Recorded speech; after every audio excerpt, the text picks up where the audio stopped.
Hello साथियों, नमस्कार। कैसे हैं आप सभी? आशा करता हूं आप सभी अच्छे होंगे। साथियों, आप सभी का स्वागत है मेरे YouTube चैनल अवेयर इंडियन में। साथियों, इस चैनल का उद्देश्य हमारे महापुरुषों से संबंधित जानकारी आप सभी तक पहुंचाना है। इसी क्रम में मैं आज दक्षिण भारत में जन्मे एक ऐसी शख्सियत के बारे में आप सभी को बताना चाहता हूं जो सामाजिक कार्यकर्ता ही नहीं बल्कि राजनीतिक भी थे, जिन्होंने आत्मसम्मान आंदोलन और द्रविड़ कड़गम की शुरुआत की थी। इसीलिए उन्हें द्रविड़ आंदोलन के जनक के रूप में भी जाना जाता है। उन्होंने तमिलनाडु में ब्राह्मणवादी प्रभुत्व, लिंग भेद और जाति असमानता के खिलाफ विद्रोह किया था। एक बार जब उनको लगा कि कांग्रेस पार्टी केवल ब्राह्मणों के हितों का साथ दे रही है, तब उन्होंने कांग्रेस पार्टी से भी इस्तीफा दे दिया था। तो साथियों, आप समझ गए होंगे कि मैं आज किसकी बात करने वाला हूं। मैं बात करने वाला हूं इरोड वेंकटप्पा रामास्वामी जी की, जिनको हम पेरियार भी कहते हैं। तो कृपया ध्यान से सुने।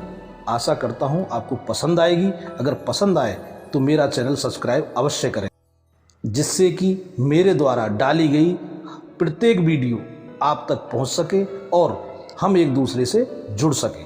तो साथियों, आइए शुरू करते हैं। इरोड वेंकट रामास्वामी का जन्म 17 सितंबर 1879 को इरोड में एक कन्नड़ वलीजा व्यापारी परिवार में हुआ था, जो उस समय मद्रास प्रेसिडेंसी के कोयम्बटूर जिले का एक हिस्सा था। रामास्वामी के पिता वेंकटप्पा नैयर थे और उनकी माँ चिन्नाथी मुतम्मल थी। उनका एक बड़ा भाई था जिसका नाम कृष्णा स्वामी और दो बहनें थीं जिनका नाम कनम्मा और पोन्नुथा था। बाद में उन्हें पेरियार के नाम से जाना जाने लगा, जिसका तमिल में अर्थ होता है सम्मानित व्यक्ति या बुजुर्ग। रामास्वामी ने 19 साल की उम्र में शादी कर ली थी। उनकी एक बेटी थी जो केवल 5 महीने ही जीवित रही। उनकी पहली पत्नी नागम्मई की 1933 में मृत्यु हो गई। रामास्वामी ने जुलाई 1948 में दूसरी बार शादी की। उनकी दूसरी पत्नी का नाम मनियम्माई था। सन 1929 में रामास्वामी ने चेगलपट्टू के प्रथम प्रांतीय स्वाभिमान सम्मेलन में अपने नाम से अपनी जाति उपाधि नायकर को हटाने की घोषणा की। वह 3 द्रविड़ भाषाएं बोल सकते थे, कन्नड़, तेलुगु और तमिल।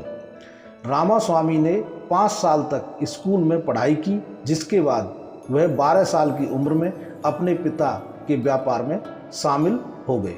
वह तमिल वैष्णव गुरुओं को सुनते थे जो उनके घर में प्रवचन देते थे और आनंद लेते थे। छोटी उम्र में ही उन्होंने हिंदू पौराणिक कथाओं में स्पष्ट विरोधाभासों पर सवाल उठाना शुरू कर दिया था। जैसे जैसे रामास्वामी बड़े हुए, उन्होंने महसूस किया कि लोग निर्दोष लोगों को धोखा देने के लिए धर्म का इस्तेमाल केवल एक मुखौटा के रूप में करते हैं, और इसीलिए लोगों को अंधविश्वासों और पुजारियों के खिलाफ चेतावनी देना अपने जीवन के कर्तव्यों में उन्होंने शामिल कर लिया। सन 1904 में रामास्वामी काशी विश्वनाथ के प्रतिष्ठित शिव मंदिर के दर्शन के लिए काशी की तीर्थ यात्रा पर गए। वहां उन्होंने भीख मांगने और शवों को तैराने जैसी अनैतिक गतिविधियों को देखा। यह सब देखकर हिंदू धर्म की मान्यताओं से उन्हें निराशा हुई और उन्होंने वह अनुभव किया जिसे वे ब्राह्मणवादी शोषण कहते थे। हालांकि काशी की एक विशेष घटना का रामास्वामी की विचारधारा और भविष्य के कार्यों पर गहरा प्रभाव पड़ा था। वहां पूजा स्थल पर मेहमानों को मुफ्त भोजन दिया जाता था। रामास्वामी को तब झटका लगा जब उन्हें मुर्गी पालन में भोजन देने से मना कर दिया गया, जो विशेष रूप से ब्राह्मणों को खिलाया जाता था। अत्यधिक भूख के कारण रामास्वामी को अपनी नंगी छाती पर पवित्र धागा बांधे एक ब्राह्मण के वेश में एक भोजनालय में प्रवेश करने के लिए मजबूर होना पड़ा, लेकिन उनकी मूंछों ने उन्हें धोखा दे दिया। मंदिर के द्वारपाल ने निष्कर्ष निकाला कि रामास्वामी ब्राह्मण नहीं थे, क्योंकि हिंदू शास्त्रों में ब्राह्मणों को मूछें रखने की अनुमति नहीं है। उन्होंने न केवल रामास्वामी को अंदर जाने से रोका, बल्कि उन्हें बेरहमी से सड़क पर धकेल दिया।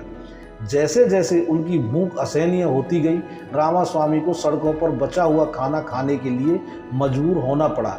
लगभग इसी समय उन्हें एहसास हुआ कि जिस भोजनालय में उन्हें प्रवेश करने से मना किया गया था, वह दक्षिण भारत के एक अमीर गैर ब्राह्मण द्वारा बनाया गया था। इस भेदभावपूर्ण रवैये ने हिंदू धर्म के प्रति रामास्वामी के सम्मान को झटका दिया, क्योंकि काशी में उन्होंने जो घटनाएं देखी वे काशी की उस छवि से पूरी तरह से अलग थी, जो एक पवित्र स्थान के रूप में थी, जो सभी का स्वागत करती थी। काशी की यात्रा से पहले तक रामास्वामी आस्तिक थे, जिसके बाद उनके विचार बदल गए और वे नास्तिक बन गए।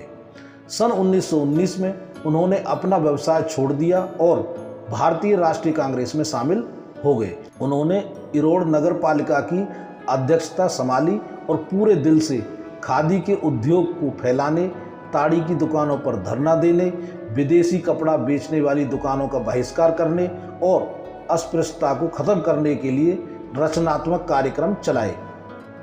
सन 1921 में रामास्वामी को इसके लिए जेल भी जाना पड़ा। सन 1922 में रामास्वामी को राष्ट्रपति चुना गया। त्रिपुर सत्र के दौरान मद्रास प्रेसिडेंसी कांग्रेस कमेटी, जहां उन्होंने सरकारी नौकरियों और शिक्षा में आरक्षण की जोरदार वकालत की, भेदभाव और उदासीनता के कारण कांग्रेस पार्टी में उनके प्रयास विफल हो गए, जिसके कारण उन्हें 1925 में पार्टी छोड़नी पड़ी। कांग्रेस पार्टी में रहते हुए 1924 में उनके द्वारा बैकोम सत्याग्रह किया गया। बैकोम सत्याग्रह कांग्रेस पार्टी द्वारा त्रावणकोर साम्राज्य में बैकोम मंदिर के निषिद्ध सार्वजनिक वातावरण तक पहुंचने के लिए एक अहिंसक आंदोलन था। त्रावणकोर साम्राज्य अपनी कठोर और दमनकारी जाति व्यवस्था के लिए जाना जाता था, इसलिए स्वामी विवेकानंद ने त्रावणकोर को पागल शरण कहा था। बैंकॉक में मंदिर क्षेत्र में और उसके आसपास अस्पृश्यता के सख्त कानून थे। दलितों, जिन्हें हरिजन भी कहा जाता है, को मंदिर के आसपास की गलियों और मंदिर की ओर जाने की अनुमति नहीं थी। इसके अंदर जाने की तो बात ही छोड़ दें। सन 1924 में उनके मार्गदर्शन में सभी जातियों को मंदिर में प्रवेश का अधिकार दिलाने के उद्देश्य से एक आंदोलन शुरू हो चुका था, मगर महात्मा गांधी के हस्तक्षेप के बाद आंदोलन छोड़ दिया गया और रीजेंट सेतु लक्ष्मीबाई के साथ एक समझौता हुआ, जिन्होंने गिरफ्तार किए गए सभी लोगों को रिहा कर दिया और बैंकॉक महादेव मंदिर की ओर जाने वाली उत्तर, दक्षिण और पश्चिम सार्वजनिक सड़कों को सभी जातियों के लिए खोल दिया।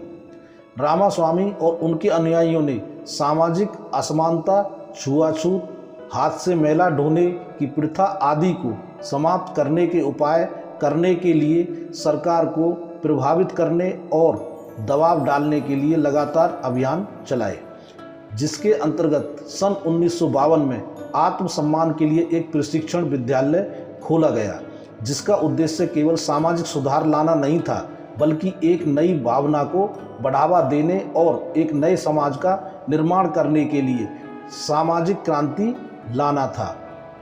रामास्वामी ने स्वाभिमान आंदोलन को एक स्वतंत्र संस्था के रूप में स्थापित करने के बाद इसे राजनीतिक और सामाजिक रूप से मजबूत करने के लिए उन्होंने विभिन्न देशों के इतिहास और राजनीति का अध्ययन किया। आत्मसम्मान दर्शन का प्रचार करने के लिए रामास्वामी ने दिसंबर 1929 से जनवरी 1930 तक एक महीने के लिए मलाया का दौरा किया। दिसंबर 1931 में उन्होंने एस रामनाथन और इरोड़ रामू के साथ यूरोप का दौरा किया, ताकि वहाँ की राजनीतिक प्रणालियाँ, सामाजिक आंदोलनों, जीवन शैली, आर्थिक और राजनीतिक व्यवस्था से व्यक्तिगत रूप से परिचित हो सकें। उन्होंने 3 महीने तक रूस में रहकर मिस्र, ग्रीस, तुर्की, सोवियत संघ, जर्मनी, इंग्लैंड, स्पेन, फ्रांस और पुर्तगाल का दौरा किया।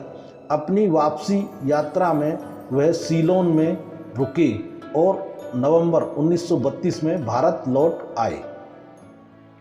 इस दौरे ने आत्मसम्मान की सामाजिक अवधारणा को प्राप्त करने के लिए रामास्वामी की राजनीतिक विचारधारा को आकार दिया। सोवियत संघ में साम्यवादी व्यवस्था ने उन्हें देश की सामाजिक बुराइयों से निपटने के लिए उपयुक्त बताया। इस प्रकार सामाजिक आर्थिक मुद्दों पर रामास्वामी मार्क्सवादी थे। अपनी वापसी के तुरंत बाद रामास्वामी ने उत्साही कम्युनिस्ट एम सिंगारवेलर के साथ गठबंधन में समाजवादी और स्वाभिमान आदर्शों को शामिल करते हुए एक सामाजिक राजनीतिक योजना पर काम करना शुरू किया। यह आत्मसम्मान आंदोलन में विकास का एक महत्वपूर्ण चरण था, जिसका राजनीतिकरण हो गया और उसे तमिलनाडु में अनुकूलता मिली।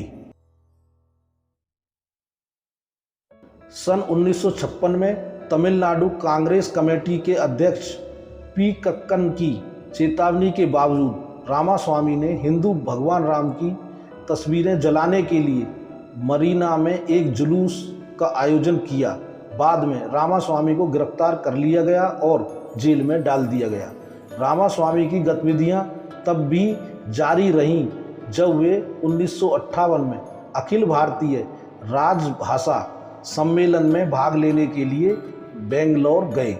वहां उन्होंने हिंदी के स्थान पर अंग्रेजी को संघ की राजभाषा बनाए रखने की आवश्यकता पर बल दिया। 5 साल बाद रामास्वामी ने जाति व्यवस्था के उन्मूलन की वकालत करने के लिए उत्तर भारत की यात्रा की। 19 दिसंबर सन 1973 को थियागराया नगर चेन्नई में अपनी आखिरी बैठक में रामास्वामी ने सामाजिक समानता और जीवन का एक सम्मानजनक तरीका हासिल करने के लिए कार्रवाई का आह्वान किया। 24 दिसंबर 1973 को रामास्वामी का 94 वर्ष की आयु में निधन हो गया। तो साथियों, ये था पेरियार जी का संक्षिप्त में जीवन संघर्ष, जो आपने बड़े ध्यान से सुना।